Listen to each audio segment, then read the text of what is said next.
Wellman TV. Marshall Ortega. Like ka naman dyan, idol. Kabanata 616 na walang bumalik.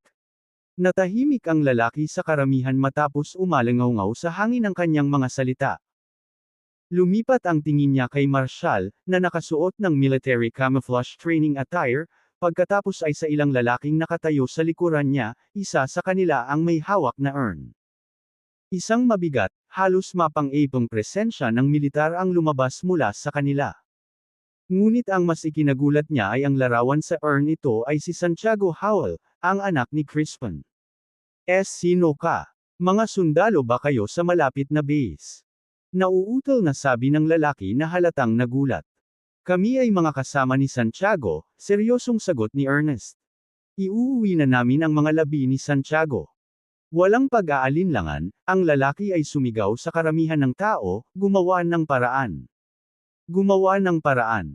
Ang mga kasama ng anak ni Crispin, ang ating bayaning si Santiago, ay nag-uuwi ng kanyang abo.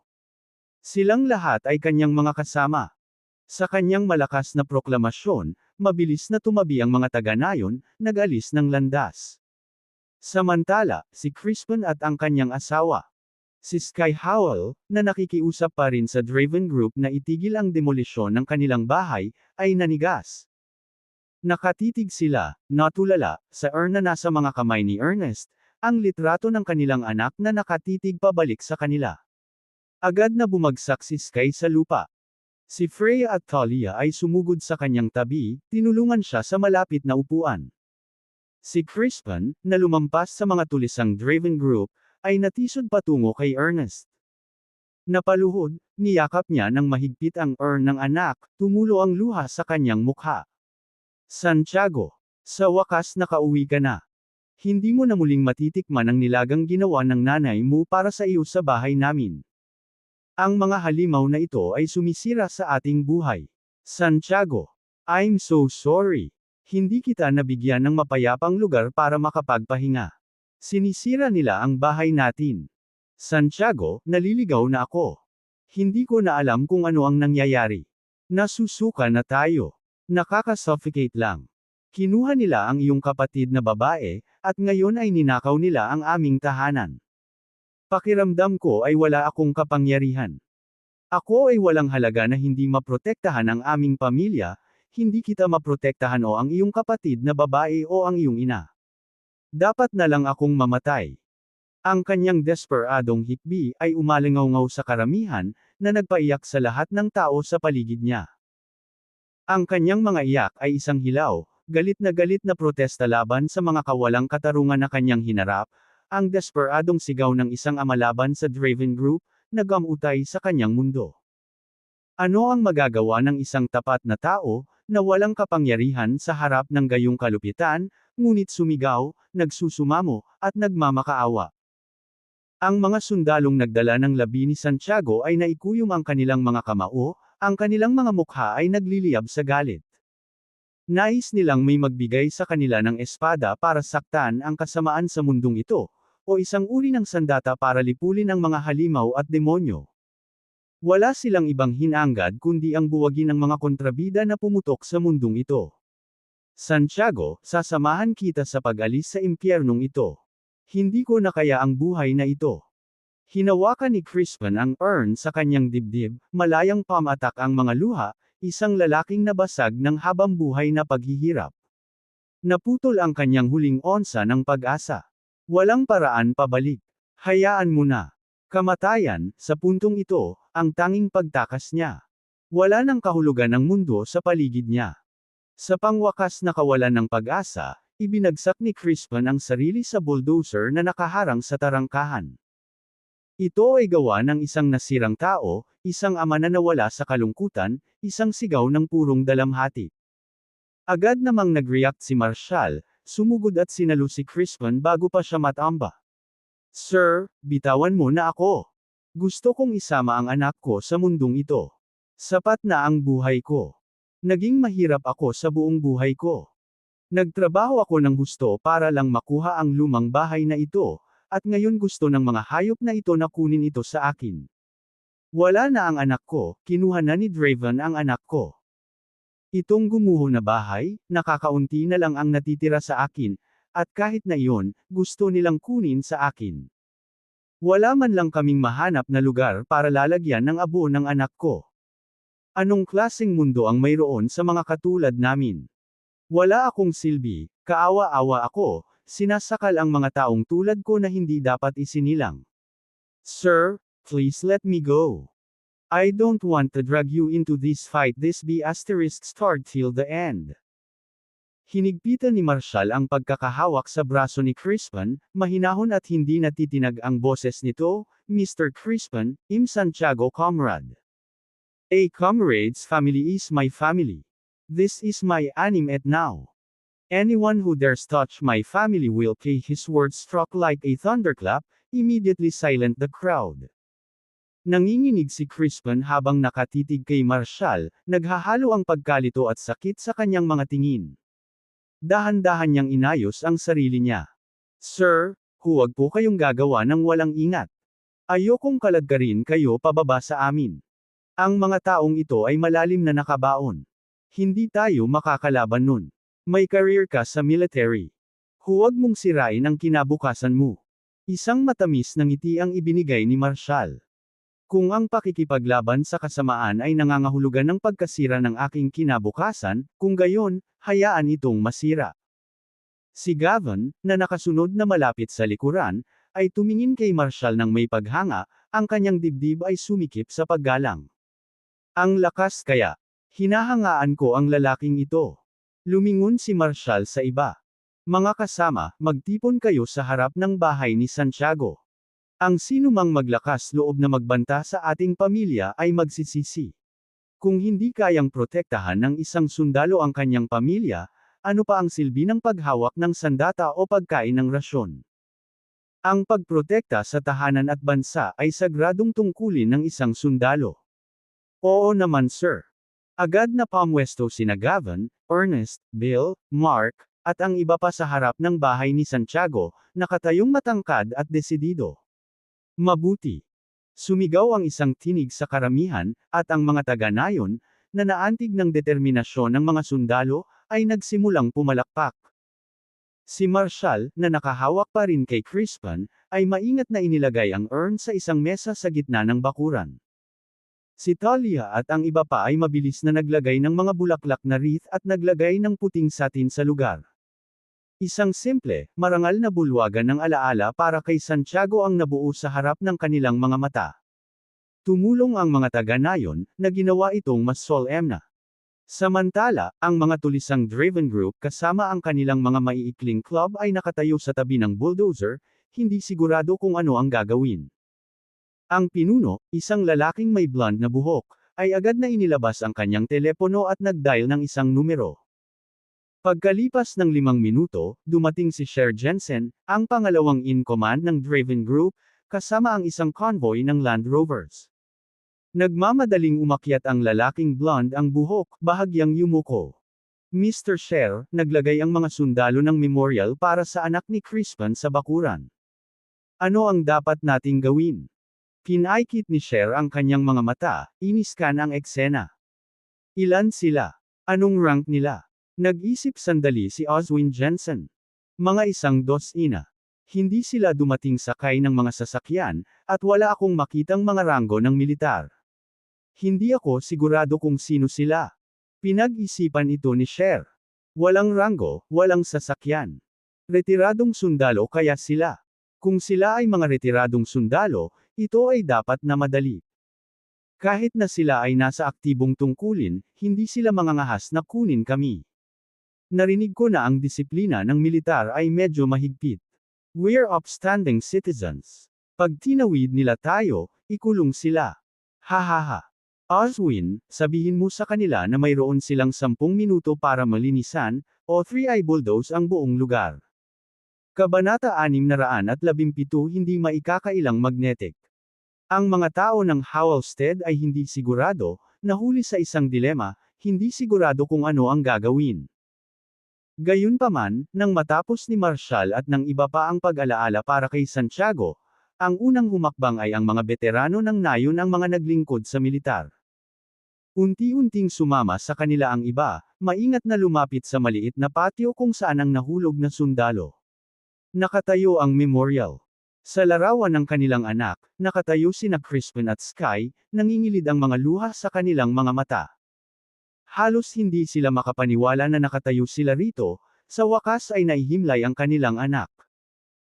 Noong nakaraang araw, sinabihan silang dadalhin ang abo ni Santiago, ngunit hinarap nila ang krisis ng Draven Group na puwersahang kinuha ang kanilang lupain, na nawalan ng pag-asa. Natakot sina Crispin at Sky na, sa oras na bumalik ang abo ni Santiago, wala na silang lugar para parangalan siya ng maayos. Itong maliit na lupain, ang tahanan kung saan lumaki si Santiago, ang natitira na lamang nila, ang tanging lugar na naiisip nilang angkop para sa kanyang alaala. Sa kabila ng hamak na 2 kubo at pansamantalang bakod, dito ginugol ni Santiago ang kanyang pagkabata. Pero ngayon, wala na si Santiago. Bilang mga magulang, hinanggad nilang bigyan siya ng huling pahingahan. Nakatayo sa harap ng memorial, nakaramdam sila ng isang kisap mata ng kaginhawaan, alam na si Santiago ay may lugar na mapagpahingahan malapit sa bahay. Paglingon kay Marshall, nag-uumapo ang pasasalamat ni Crispin sa mga mata. Kung wala ang tulong niya, wala na sanang pararangalan ng kanilang anak. Nanginginig. Inabot ni Crispin ang kamay ni Sky at humakbang patungo kay Marshall, ang kanyang mga paa ay bumagsak habang sinusubukang lumuhod sa kanyang harapan. Mabilis siyang sinalo ni Marshall, marahang itinulak ang kilos. Mr. Crispin, please, hindi na kailangan nito. Sir, salamat. Salamat sa pagbibigay mo sa amin ng lugar na lalagyan ng abo ni Santiago, nabulunan si Crispin, nabasag ang boses. Palaging pinangarap ni Santiago na maging isang sundalo. Naalala ko noong 3 taong gulang pa lang siya, sinabi niya sa akin na lalaki siya na magsusuot ng uniforme, protektahan ang ating bansa, at lalaban sa larangan ng digmaan. Paprotektahan daw niya ang ating bayan at magiging isang mahusay na sundalo. Tinupad ni Santiago ang kanyang salita, patuloy niya. Ginawa niya kaming pinakamayabang na pamilya sa Howelstead. Maraming salamat. Kung wala ka, wala man lang tayong lugar na paglalagyan ng kanyang alaala, lumakas ang hikbi ni Crispin, tumulo ang mga luha sa kanyang mukha. Hinawakan ni Marshall ng mahigpit ang mga kamay ni na Crispin at Sky, namumuo ang galit sa loob niya. Paano ito mangyayari sa isang mundo na dapat ay mapayapa? Bakit ang mahihina ay sumailalim sa gayong kalupitan, hanggang sa paghahanap ng kamatayan bilang pagtakas? Kung ang Draven Group ay hindi napigilan, ito ay isang inhustisya na napakalaking balewalain. Nakahinga ng maluwag, nagsalita si Marshall ng buong determinasyon, Mr. and Mrs. Howell, Santiago wasn't just a comrade, he was like family. His home is our home, and his parents are our parents. You don't need to thank us, he said firmly. Ito ang dapat nating gawin. Panigurado, walang maglalakas loob na tumawid sa linya sa amin dito. Kapag naayos na ang mga abo ni Santiago, sisiguraduhin kung mabibigyang pansin ang lahat ng iyong mga alalahanin, saad ni Marshall, hindi matitinag ang kanyang tono. Sagrado ang tahanan ng isang bayani, at walang kasamaang lalapastangan dito. Natigilan sina Crispin at Sky, bumigat ang kanilang mga puso sa hindi makapaniwala. Hindi nila inaasahan na may tatayo para sa kanila, ang walang kapangyarihan. Humingi sila ng tulong sa mga pinuno ng nayon at lokal na opisyal, ngunit ang bawat pagtatangka ay natugunan ng pagtanggi, o mas masahol pa na pagbabanto mula sa Draven Group. Matapos ang ilang pambubugbog, si Crispin, na dating isang mapagmataas na magsasaka, ay natakot na magprotesta. Ang walang tigil na pang-aapi ng Draven Group ang nagtulak sa kanya sa bingit ng kawalan ng pag-asa. Ang tanging gusto niya ngayon ay ang pagtakas mula sa bangungot na ito, isang paraan upang iwanan ang isang mundo na naging hindi mabata. Minsan, iniisip pa nga niya kung ang kabilang buhay ay mag-aalok sa kanya ng som. Ilang kapayapaan. Si Catherine, na tahimik na nakatayo sa malapit, ay hindi maalis ang tingin kay Marshall. Pinagmamasdan siya sa kanyang stoic, determinadong ekspresyon, ang kanyang puso ay nagsimulang bumilis. Hindi niya akalain na maaakit siya sa isang lalaki. Noong gabing iyon sa Dragon Ridge Valley, nang sampelan siya ni Marshall, may nagbago sa loob niya, isang malalim, hindi inaasahang pagkahumaling sa lalaking ito na may lakas. Wala pa siyang nakilalang tulad niya. Sinubukan ng mga lalaking kilala niya na purihin o manipulahin siya, ngunit iba si Marshall. Bagamat bihira niyang kilalanin ang presensya nito, may isang bagay sa kanyang tiwala, mapang-akit na kilos na hindi maikakailang magnetic. Mas lalo lang siyang naintriga nang makita siyang humawak sa mahihirap na sitwasyon ng may ganoong katatagan. Hindi niya akalain na masasaksihan niya ang mga pangyayari sa tuwing siya ay nasa paligid niya. Hindi niya maiwasang maghangad na maging bahagi ng kanyang mundo, isang mundo na tinukoy sa pamamagitan ng lakas at hindi natitinag na determinasyon. Nanatili ang kanyang tingin sa kanyang matangkad, kahanga-hangang figure, kumikinang sa kanyang mga mata ang paghanga. Ito ba ang matatawag na tunay na sundalo ng henerasyon ng kanyang lolo? Nakita niya ang kanyang kapatid na si Zane na nakasuot ng uniforme ng militar, ngunit kahit anong tingin nito sa kanya, may kulang. Ang mga sundalo na madalas bumisita sa Wisteria Residence ay kulang sa uri ng lakas at presensya na ipinakita ni Marshall. Hindi makapagpigil, marahang hinayla ni Catherine ang manggas ni Marshall. Marshall! Lumingon si Marshall, napansin ang kislap sa kanyang mga mata. Ano ito? Umihip ang simoy ng hangin, ginulo ang kanyang makapal na itim na buhok, at nakatayo doon si Catherine, hindi sigurado kung paano tutugon. Ay! Gusto ko lang sanang tawagin ang pangalan mo. Ipinikit ni Marshall ang kanyang mga mata, pagkatapos ay bumalik upang harapin si Crispin. Mr. Crispin, balita ko kinuha ang anak mo sa Draven Group. Ilang taon na ba siya? Pinunasan ni Crispin ang kanyang mga mata. Muntik ko nang makalimutan. Kakabalik lang ng anak ko sa Brookhaven. Ampun ko siya. Ani Howell. Babalik daw kami ni Sky para manirahan sa provincial capital. Kakabili lang niya ng bagong bahay. But then, we got the notice from the military about Santiago's return. Huminga ng malalim si Crispin. Pero hindi kami binigyan ng Draven Group ng oras. Basag ang boses niya habang patuloy. Nang marinig ni Annie ang balita tungkol kay Santiago, nagmadali siyang bumalik sa amin. Ngunit pagdating niya, kinuha nila siya, sinabi na kailangan nilang makipag-usap tungkol sa negosyo. Alam kong may masamang intensyon ang Draven Group sa aking anak. Huminto si Marshall, malalim ang iniisip. Annie Howell. Artista ba siya? Oo. Tumango si Crispin. Alam mo ba kung saan nakabase ang Draven Group? Apurahang tanong ni Marshall. Umiling si Crispin. Walang nakakaalam kung saan sila nag-ooperate. Sila ay mailap, Tuso. Nilingan ni Marshall si Catherine. Dapat matrack sila ng network mo sa Wisteria Residence sa loob ng 5 minuto, di ba? Tumango si Catherine, oo. Bago pa makapagsalita si Marshall, nasa telepono na si Catherine, matatag ang boses at nag-uutos. Nakuha ko na. Rotan, ilalagay ko kaagad ang intelligence team ng Wisteria Residence. Hahanapin natin ang Draven Group at hanapin si Annie. Walang pag-aalinlangan, tinawag niya ang kanyang koponan sa pagkilos, at sila ay kumilos kaagad.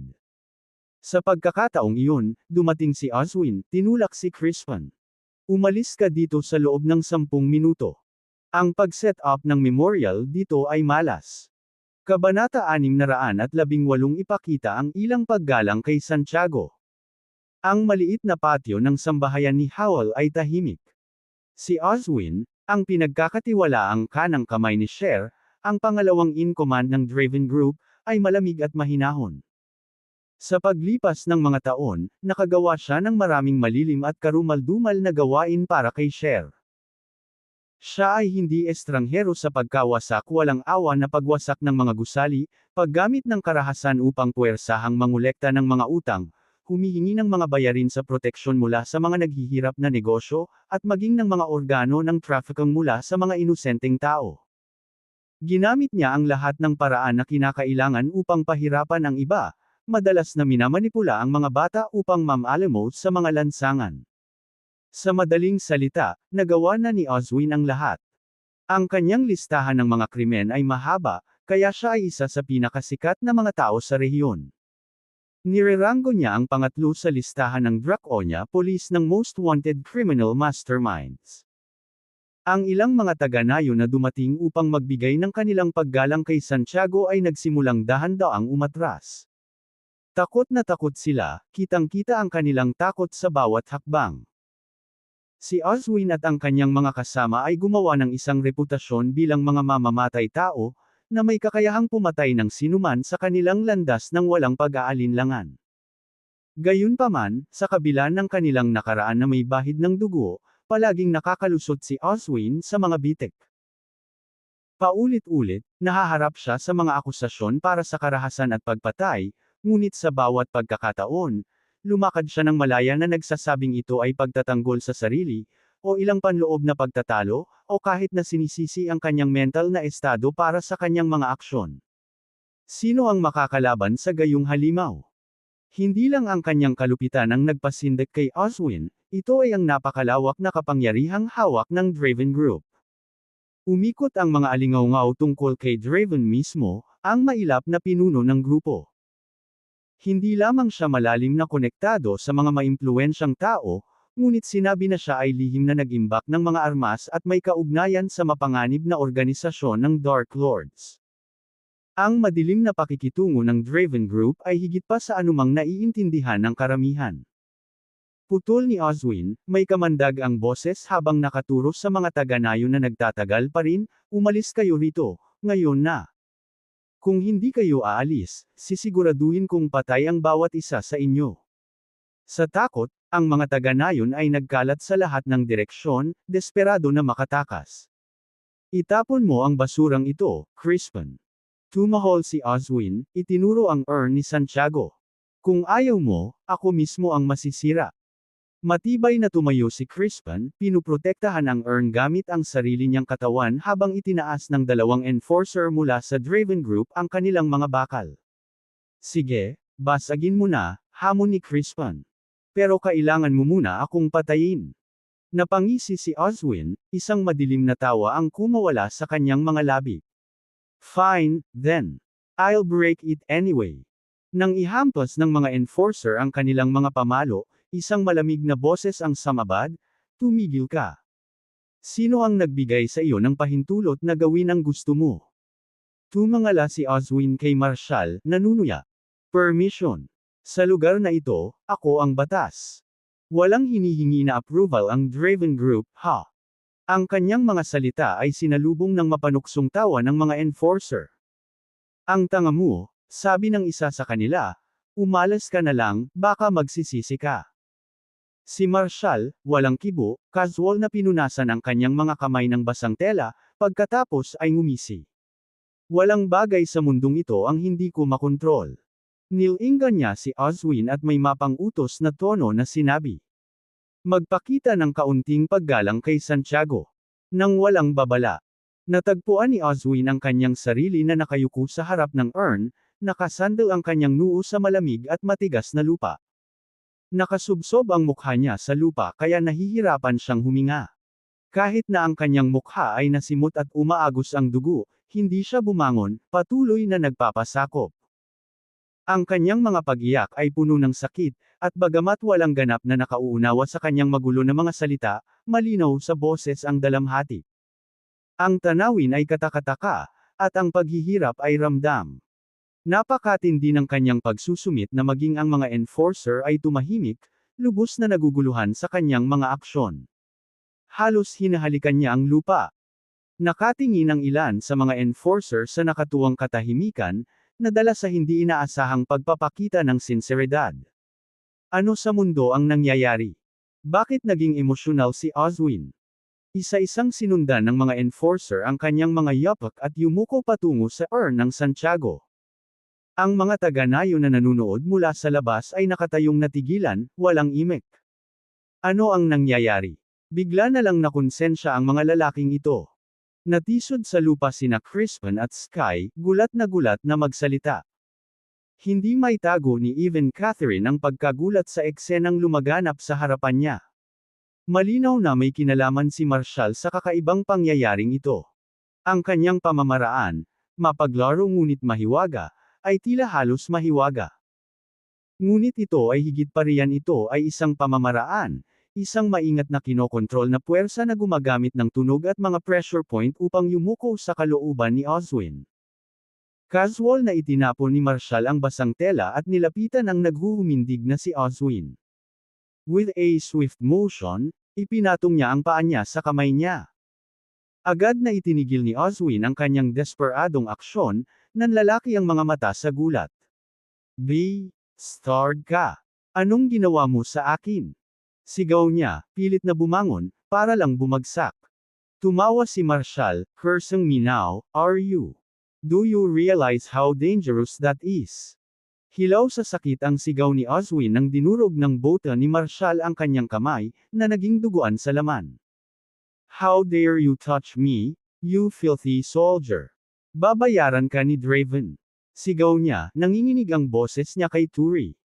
Hindi mo makikita ang araw na iyon, malamig na sagot ni Marshall, na gumiling sa kanyang bota sa kanyang katawan bago ibinaon iyon ng malakas sa kanyang leeg.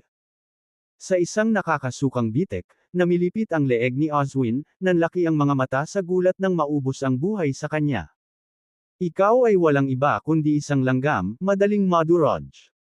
Ang paa ni Marshall ay nagpadala ng kanyang walang buhay na katawan na lumipad palabas ng patio, ang kanyang dugo ay mantsa sa lupa. Ang mga enforcer ay nanood ng takot, sa wakas ay napagtanto ang katotohanan. Hindi nag-iisa si Oswin. Accord si Marshall ang nagpagawa sa kanya. Nakita ni Truman Jensen, kapatid ni Oswin, ang brutal na pagwawakas ng kanyang kapatid at sinugod kay Marshall na may hawak na kutsilyo. You bastard! Magbabayad ka dito! Napasigaw si Truman, napalitan ng galit ang mukha habang sinusundan si Marshall. Humakbang si Catherine, malamig ang boses at mapang utos. How dare you threaten him? Nanlalaki ang mga mata ni Truman sa galit. Patayin mo siya. Umalis ka sa harap ko. Ngunit bago pa man siya makahampas, humakbang pasulong ang kasambahay ni Catherine, bumunot ng kutsilyo at itinutok ito ng malalim sa tiyan ni Truman. How dare you curse Ms. McKay? Dumura ang katulong, pinaikot ang kutsilyo ng walang awa. Bumaling siya kay Catherine, na nagsasalita ng may kalmadong-kalmado. Ang mga taong ito ay nararapat na mamatay.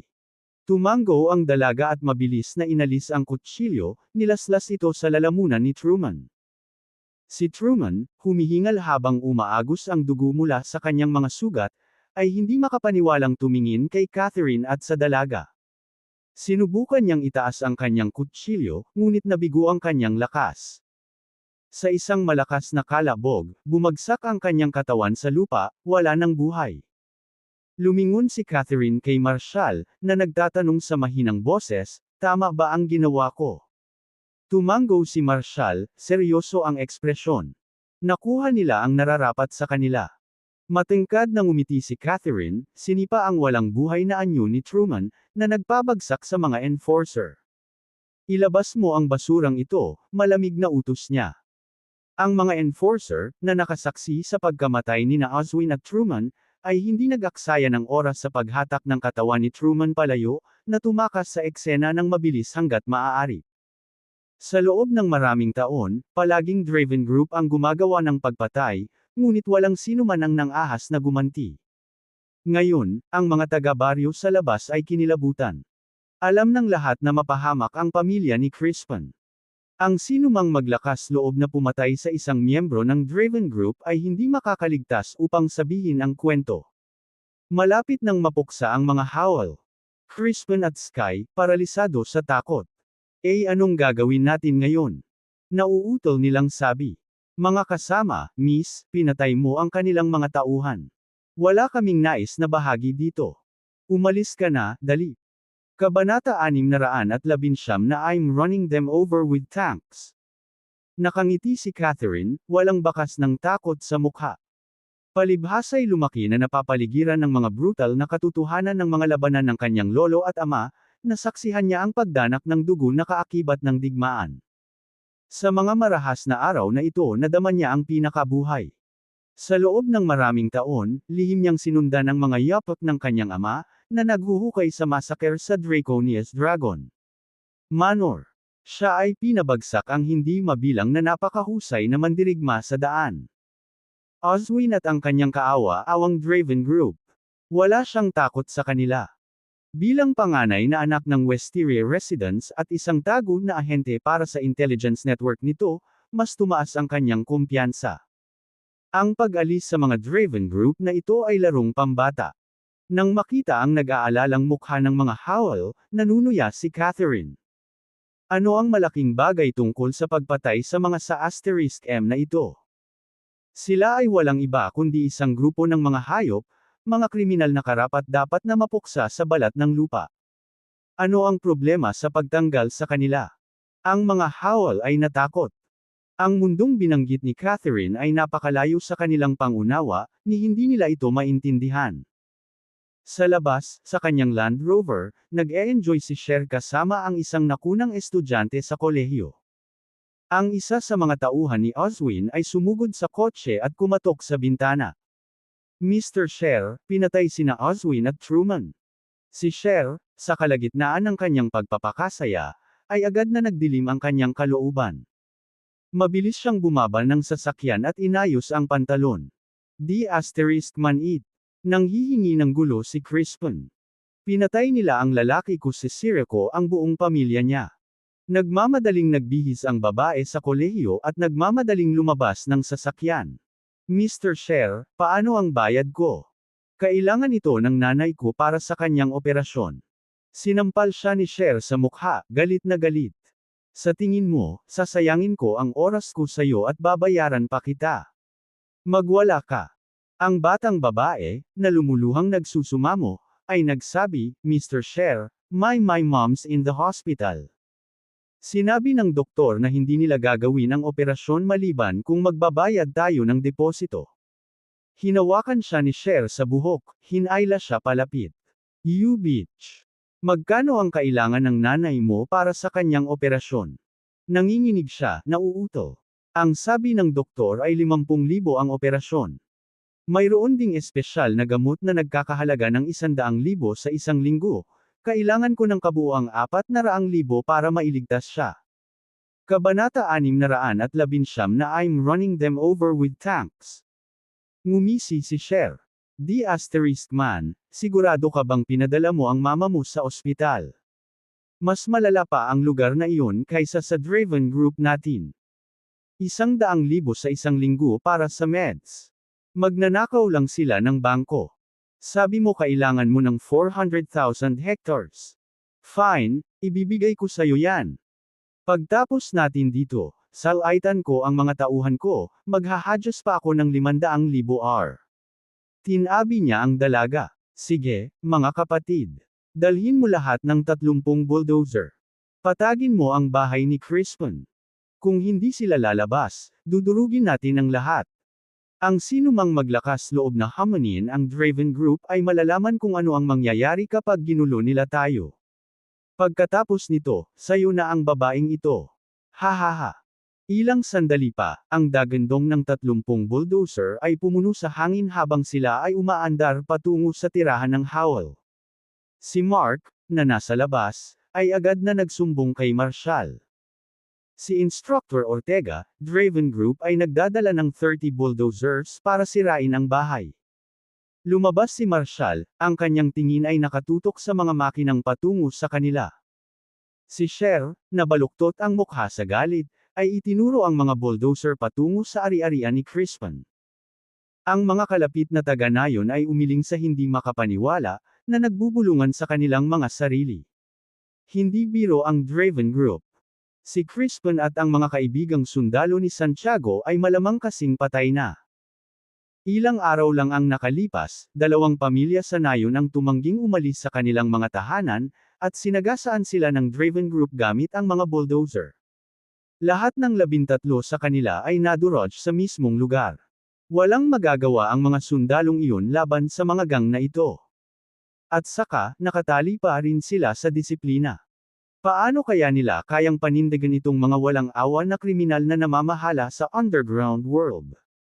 Ang nakakabinging ingay ng mga bulldozer ay bumulaga sa mga nasa loob ng bakuran. Natatakot silang nagmasid habang ang mga makina ay humaharurot patungo sa kanilang tahanan, na hinihimok si Marshall at ang iba pa na tumakas, kailangan mong umalis. Huwag mong hayaang kaladkarin ka namin pababa. Bata ka pa, nasa unahan mo ang buong buhay mo. Huwag mong hayaang masira ang problema ng pamilya natin. Kinabukasan. We appreciate everything you've done, letting our son stay here a little longer. Hayaan mo lang silang durugan tayo. Dali. Hayop ang mga taong ito, walang batas sa kanila. Hinawakan ni Marshall ang kamay ni Crispin.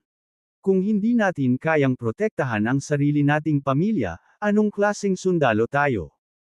Iniisip ng mga hayop na ito na magagawa nila ang anumang gusto nila.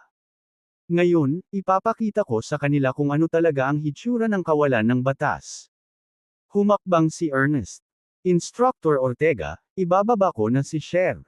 Sumigaw sina Bill, George, Mark at ang iba pa, pupunta rin tayo. Gayunpaman, tumayo si Gavin, nag-isip sandali bago nagsalita. Lahat, tumayo ka. Walang kumikilos habang nandito ako. Walang gumalaw. Ako ay nasa hukbo sa loob ng maraming taon, at ito ang unang pagkakataon na nakatagpo ako ng gayong tahasang kriminal na sa Asterisk M. Instructor Ortega, you're all too young. Huwag kang makisali. Nilingon ni Marshall sina Gavin, Ernest, Bill, at ang iba pa, matinis ang boses niya, umalis ka. Walang kumikilos nang wala ang utos ko. I'm still waiting for you all to compete internationally. If you break discipline to deal with these thugs, who's going to the competition? You're getting Mr. Crispin to safety. Ako na ang bahala dito. Nang hindi naghihintay ng tugon, kinuha ni Marshall ang kanyang direktang linya ng telepono at idinial si Wilson sa punong tanggapan. General Wilson, ako ito, Marshall. Hinihiling ko na ang 4 na tangke mula sa Howelstead Garrison ay agad na ipadala sa aking lokasyon. Sa sandaling iyon, si Wilson, na sinusuri ang schedule ng internasyonal na paligsahan ng militar, ay nahuli sa tawag. 4 na tangke sa Howelstead. Marshall, seryoso ka ba? Seryoso ako. Kailangan kong utusan kaagad si Commander Baxter na i-deploy ang mga lokal na tropa. Gusto ko ang mga tangke na iyon dito sa loob ng 5 minuto. Anong balak mo? Bakas sa boses ni Wilson ang kanyang pag-aalala. Marshall, hindi mo ito magagawa. Ang paghiling ng mga tropa at armored weapons ay nangangailangan ng pag-aproba mula sa punong tanggapan. General Wilson, itong mga bastard from Draven Group are bringing bulldozers to crush Santiago's family. Ano sa tingin mo ang gagawin ko? I'm run them over with tanks. Wilson, papayag ka ba o hindi? Kung hindi, ako mismo ang tatawag kay Commander Baxter. Mabilis na tumugon si Wilson, Marshall, teka. Nakikipag-ugnayan ako kay Commander Baxter ngayon. Sisiguraduhin kong paparating na ang mga tank sa loob ng 5 minuto. Puno ng pawis ang noo ni Wilson habang nagmamadaling kunin ang mga order. Kabanata 620 ang lupa at langit ay hindi dapat banta. Ang silid ng pagpapatakbo sa punong tanggapan ng Special Operations Military Region ay puno ng matataas na opisyal ng militar at tagapagpatupad ng batas. Si Hunter Baxter, isang tenyente general ng Special Operations Military Region, ay naruroon, kasama Lieutenant General Caleb Walker, ang kanyang kasamahan sa parehong rehiyon, at Lieutenant General Hannibal McKay mula sa Wisteria Residence Intelligence Bureau. Nasa silid din sina Tenyente General Dwight Stevenson, na namamahala sa espesyal na pulisya ng North Lorne, at Lieutenant General Jack Grayson mula sa Dragon Palace. Ang nag-round out sa grupo ay sina Major General Ned Ferrin mula sa SWAT team ni Brighton, na ipinadala sa Brookhaven para sa misyon, at Deputy Chief Taylor Bateson mula sa Brookhaven Police Department. Ang mga nangungunang opisyal ng militar at pulisya ay nagsama-sama upang talakayin ang Operation Dragon Slayer, isang pinagsama-samang pagsisikap na lansagin ang kriminal na network sa Brookhaven. Itinuro ni Hannibal ng Wisteria Residence ang isang malaking mapa na nakalat sa mesa. Natukoy namin ang mga pangunahing numero na kasangkot sa Draven Group, iniulat niya. Nakakuha din kami ng impormasyon tungkol sa kanilang mga operasyon ng organ trafficking, kasama ang mga lokasyon ng kanilang mga kawani at klinika. Gayunpaman, hindi pa rin kami sigurado tungkol sa kanilang mga lugar ng pamamahagi ng droga at armas. Hinalugog namin ang lahat ng mga lugar kung saan nagpapatakbo ang Draven Group, ngunit hanggang ngayon, wala kaming nakitang anumang ebidensya ng droga o armas. Iminumungkahi ng aming katalinuhan na ang mga armas ay nakatago sa ilalim ng punong tanggapan ng Draven Group, sa Draven Tower. Kung nag-iimbak sila ng mga armas sa Draven Tower, ang pagkuha kay Draven ay magiging mas mahirap kaysa sa inaakala natin. Mataimtim na tumanggo si Dwight, nakasimangot ang mukha. Parang nakakalito iyan. General McKay, mang-alap kaagad ng karagdagang impormasyon. Makikipagtulungan kami sa Brookhaven Police Department para linisin ang paligid. Lugar. Sumigaw si Taylor.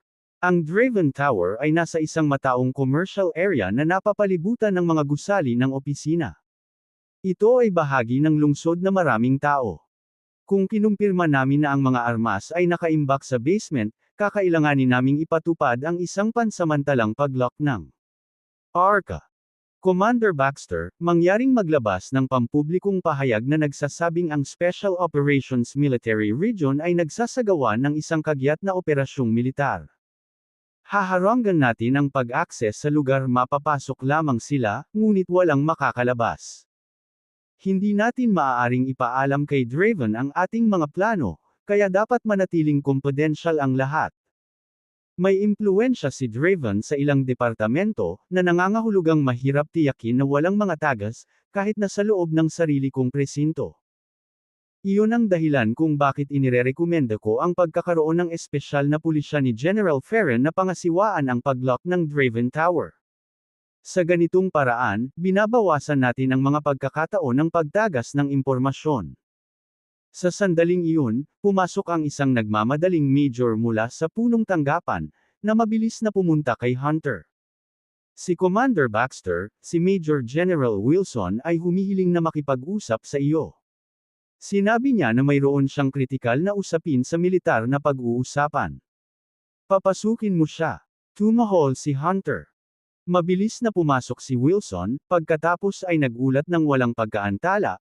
Commander Baxter, hinihiling ni Marshall ang agarang pag-deploy ng 4 na tangke sa Howlstead mula sa kalapit na garrison. Tumaas ang kilay ni Hunter.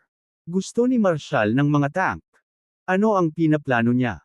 Hindi ba dapat ihatid niya ang mga abo ni Santiago pabalik sa Howlstead? Mabilis na paliwanag ni Wilson, ang mga tulisan ng Draven Group ay nagdala ng 12-dosenang mga bulldozer at sinusubukang gibain ang bahay ni Santiago. Namula ang mukha ni Hunter sa sobrang galit. Ano ba? Masyadong malayo ang mga B***** na yan. Masyado nang naging matapang ang Draven Group. Igigiba nila ang bahay ni Santiago.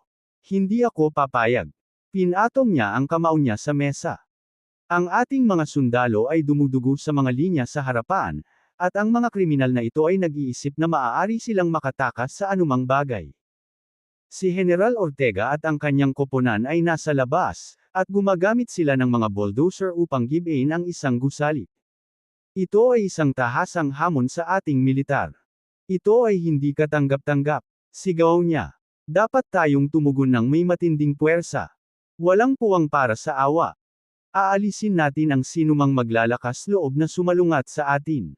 Magpadala kay Marshall ng 10 tangke.